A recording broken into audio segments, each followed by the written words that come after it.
एते रास्ता आपण माने देइछोंती रास्ता भल करबाक मत तो दुख लगुच कटक संबलपुर रास्ताटा बोधे 10 वर्ष है चलुची 10 वर्ष है चलुची तापरे आम आरंभ करथिलु बिजू सेतु बिजू एक्सप्रेस वे एटा तो पुराना रास्ता को उन्नति करिबार दिला कटक रु संबलपुर रास्ता नुआ रास्ता बिजू एक्सप्रेस वे रे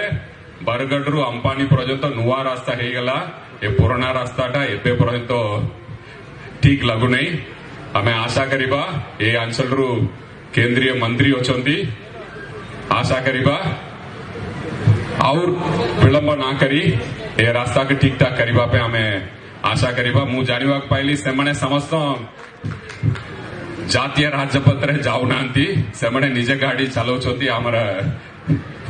राज्य राजपत्र स्टेट हाईवे रे से माने बोलुछंती नेशनल हाईवे रे जाऊ नांती कौन करिबा लोक माने हैरान रे होचंती मु अनुरोध करिबी हमरा केंद्र मंत्री माननीय केंद्र मंत्री की विनम्र अनुरोध करिबी बहुत हेगला बहुत टाइम हेगला बहुत लोकंकर मृत्यु होइछे ए रास्ता रे ए रास्ता के ठीक करिबा पे मु विनम्र अनुरोध करिबी बोधे सारा भारत वर्ष रे ए रास्ताटा सबटू स्लो रे चलुची दुखर कथा से रास्ता ओडिसा रे होची अन्य रास्ता ठीक ठाक चलुची ओनली ए रास्ताटा संबलपुर कटक रास्ताटा पूरा पड़ी रही आशा करिबा।